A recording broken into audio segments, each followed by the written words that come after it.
quit journalism altogether and decided that I would write a novel. And in the meantime, I would support myself by normal work. Well, you try that shit. Boy, I couldn't get hired.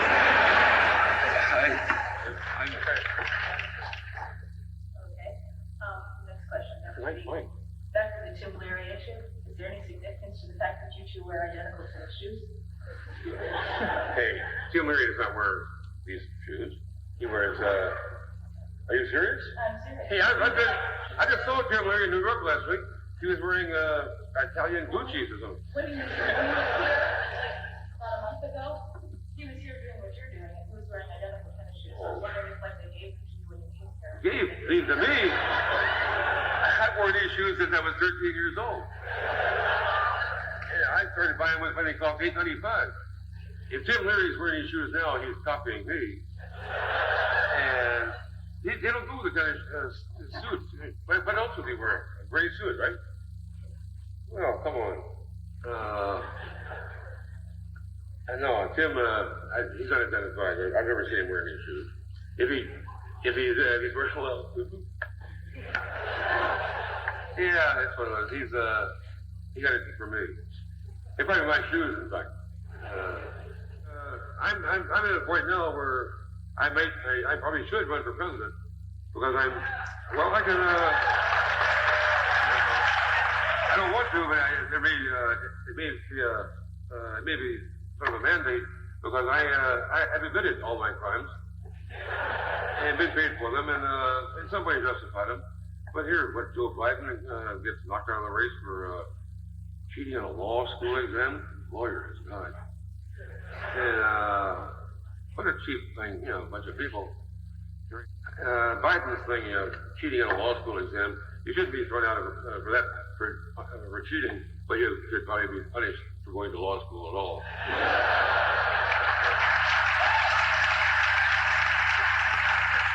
You have to be responsible for whatever you put in your body. Now, if I come here and stab you or drop you with a bunch of acid, well, probably still responsible, but you shouldn't be around me. So, no, I don't think it's, I'm an advocate of, whatever you want to do. If you want to carry a gun, you have to, be careful about that. If you shoot somebody, you should go to prison, like Getz should have gone. Bernard Getz, we have a responsibility to all of each other. If we're going to do nutty things like drive cars, with a head full of acid, yeah, you better be careful. Don't hit anybody.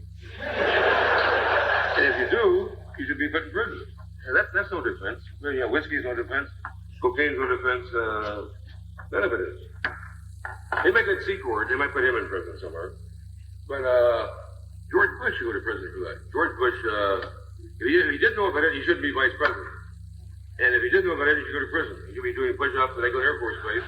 Well, they put Gordon Liddy in prison for 3 years. And all he did was, rob a hotel room. No, Gordon Liddy never sold bombs to the Iranians who killed 269 goddamn U.S. Marines with the explosives that the U.S. sold to them. Liddy never killed anybody. Maybe he did, but he didn't kill them in lots. Yeah, he volunteered to, but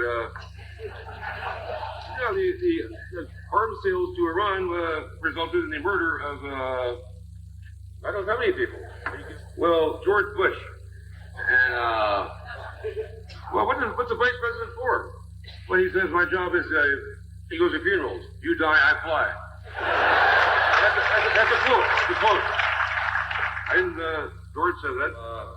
We don't know really who the villains are, do we, in the White House now? They keep changing and turning. Only Meese remains. Yeah. Really, that's true. What they learned after Nixon was like Agnew was a little bit too showy about having people bring brown bags full of $100 bills into the office.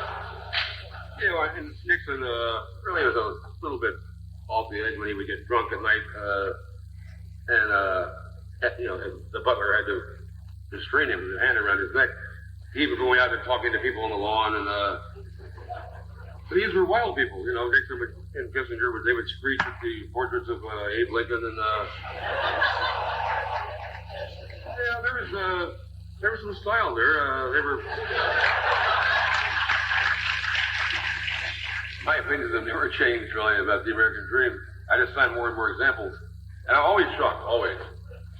I really, I'm naive about things, and I do have some stupid, childish, hillbilly faith. Yeah, I don't believe in God or the flag or the president, or almost anything else that the official symbols. But I think Thomas Jefferson was right in that we really have to take care of ourselves and if we don't understand and participate in our system, if we don't vote and take care of that and pay attention, then somebody else is going to do it. A vote is like a dollar bill. If you don't use it, somebody will. And I think Jerry Garcia, yeah. There's some people who are just good people, and if this were a Buddhist nation, they would know in their hearts that they would come back in a very high form. Ken's one of those. He might write a Nobel, or some kind of prize-winning novel, but it doesn't matter that much to him. It's just fun to, Ken is maybe one of the best people in the world to just kill a day with. Last time I was up there in Oregon, I remember places. We went to the American Legion Hall and drank beer all day. And I gave him a present, a bomb. And he was Ken Babbs, an old friend from down in Honda. And we had a good time. We drank for hours in Legion Hall. And, all friendly, I had to go back and work or do something. They had to go home to the ranch.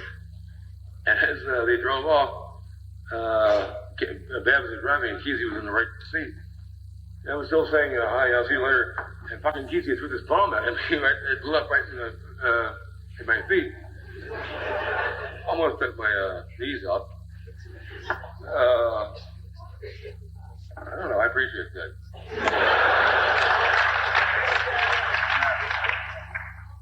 Memorable experience with the Hells Angels. Probably has nothing. I've been stomped a lot.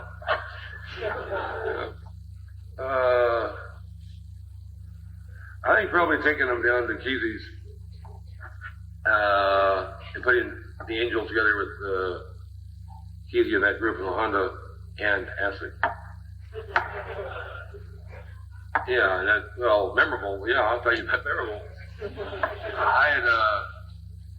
I've been around acid since 1960, down in Big Sur with Mike Murphy and Joe Adams, the original experimenters with it.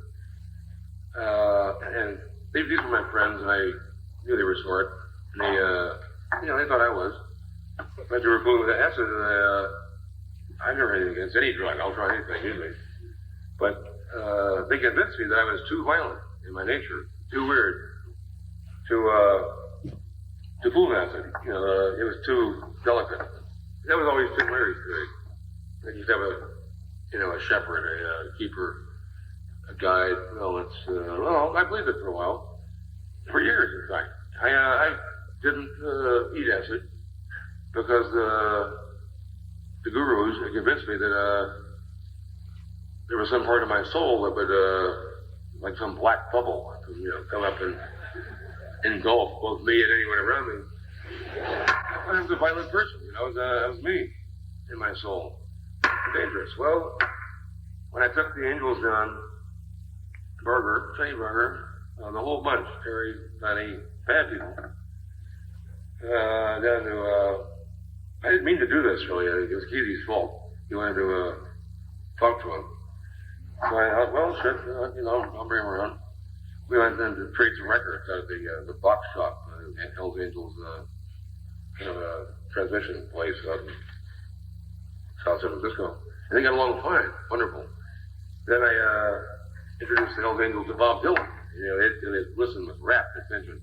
Saying, let's go get this land. It's wonderful. Who is this guy? Where is he? Let's go get him.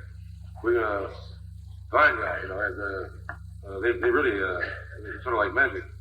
So Kesey had the same effect on them.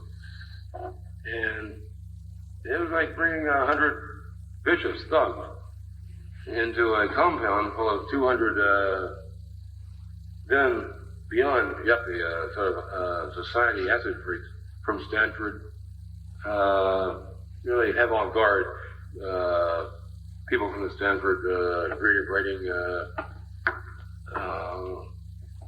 school, where Kesey had been. These were people who were like the same people who are fooling now with these designer drugs. Yeah, he gets very weird now out there. But the people complain about these designer drugs, that they weren't good. I tried one yesterday, it wasn't right. And then, of course, my wife went crazy and disappeared. Well, designer drug is just what it says, you know. And, you're playing around. It's like mixing up bombs. And acid was the same way. You never knew what was going to happen. But Kesey had a lot of acid. And I still wasn't, I'd been down there a lot, watching this movie. He had a movie that they had finally cut to 36 hours.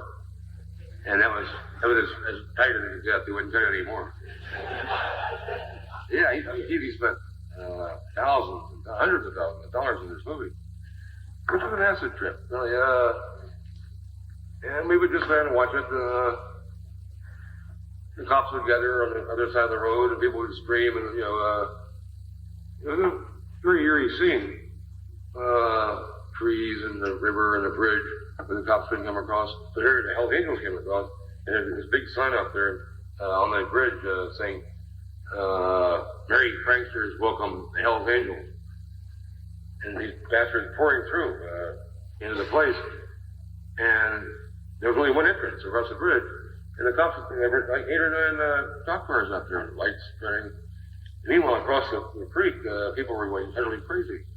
And then you put the Hells Angels in that mix. You have 300 people, naked, crazy, falling up and down, climbing the hills. And I thought that by bringing the angels, that I'd finally created the hell on earth, the final.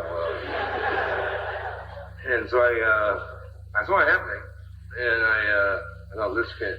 I don't know what I'm going to do here. I had my son up in the car in the back seat, sleeping.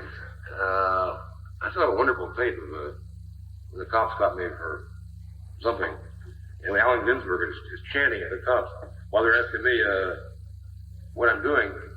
And one of the cops said, is that a child in the back? My God. And Ginsberg, meanwhile, is humming his chant, it was like that. And there was a way, it was an active scene. But as I'd gone through the forest, I went over to Easy and said, all right, never mind. I didn't tell him what the prognosis was for me and acid. I just said, give me some of that shit. We're about ready to, I can't stand it anymore. And he said, yeah, sure. He'd give me, 850 mics at the time. That's what he said. Well, it wasn't, but, there were street drugs, and, it was probably more like, maybe 300. It, got a grip on me very quickly. And, it was probably 400 breaths. It tested, it put me in that realm, which is why acid is called, reading acid is called walking with the king, where you lose control totally. You have there is no more politics. If you have that dark bubble in your soul, it's going to come up, and you cannot stop it. And I didn't care at the time. I mean, all around me was Sonny Barger and these wild bastards. It didn't really do much. We had a pretty good time. I don't know. It went on for a long time. And what it did was take me to the bottom of my, whatever you call that thing down there, soul, pit, mind, brain, heart. And I had a good time. I was not. It freed me from a lot of things. I really thought I was a mean and violent person. I still am. I can be, and I enjoy it. And I'm good at it. But it's not what comes out of me. I learned that it was not what came out of me when I lost control. And to give up that kind of control is very unusual, because you do find out what you're going to do, particularly in a really bizarre situation where you're confronted with every conceivable kind of stimuli. I'm being gentle here. But it's a very,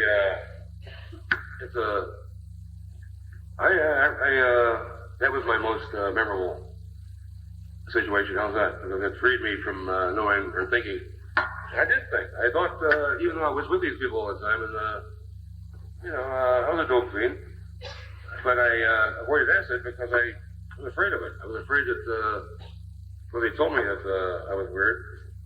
Not weird, but just, like Sonny Parker, I don't think they meant the angels. That's why I ate the acid. I thought, oh my God, if I'm bad, these bastards are going to kill everybody here. And I don't want to be part of it. That's why I said again, give me the acid. What the hell? It can't be any worse than what's going to happen here. And he said, okay, yeah, good. Here, take this. And since then I've eaten a lot of acid, and I've never found that black bubble that they told me about. Well, except that almost on a daily basis it comes around, but I'm not afraid of it anymore. So that's a very, that was the most memorable. How's that? At the risk of, I'm not an advocate of any kind of drugs. Matter of fact, if anybody in the room has any drugs, I would prefer that you get better if you give them to me. Well, I'm a proven, I'm a doctor, and I can handle it.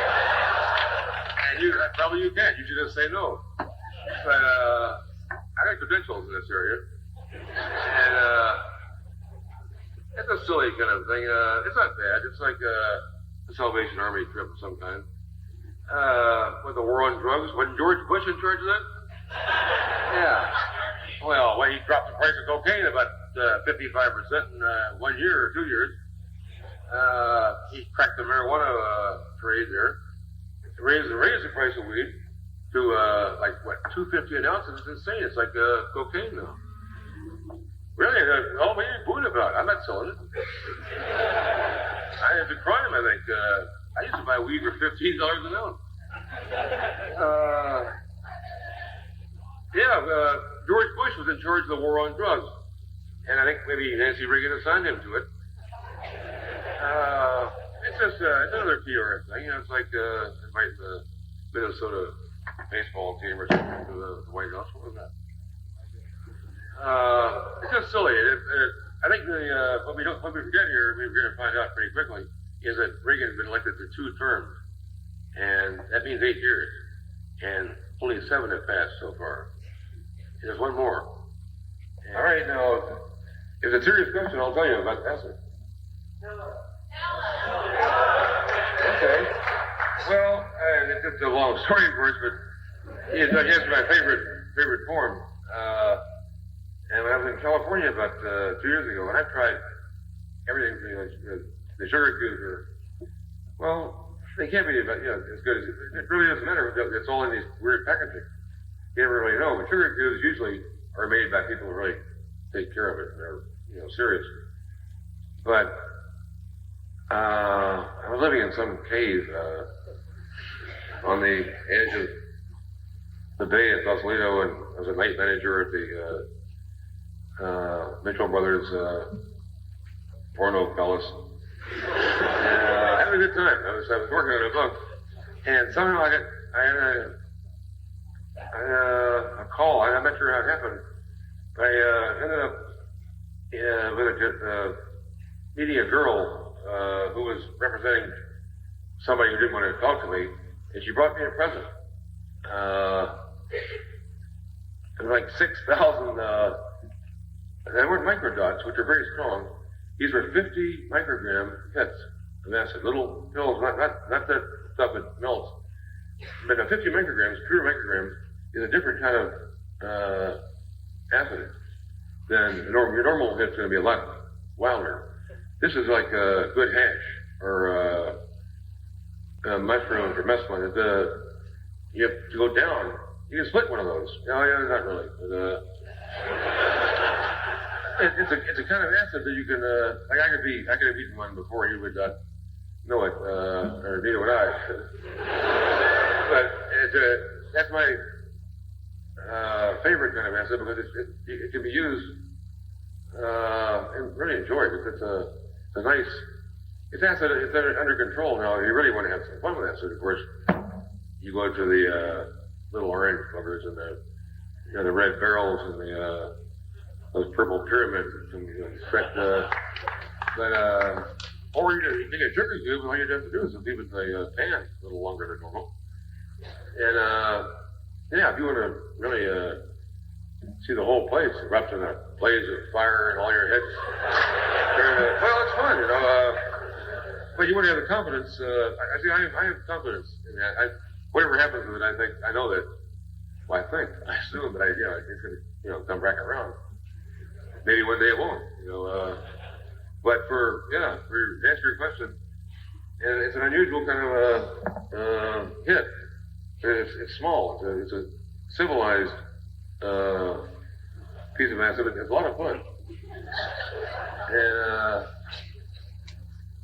it's hard to get them. It's hard to find anybody who does that. And then all she told me was that the acid people in California, the manufacturers, were giving this to me as a gesture of appreciation for my work. Well, let me tell you, it's an elegant present.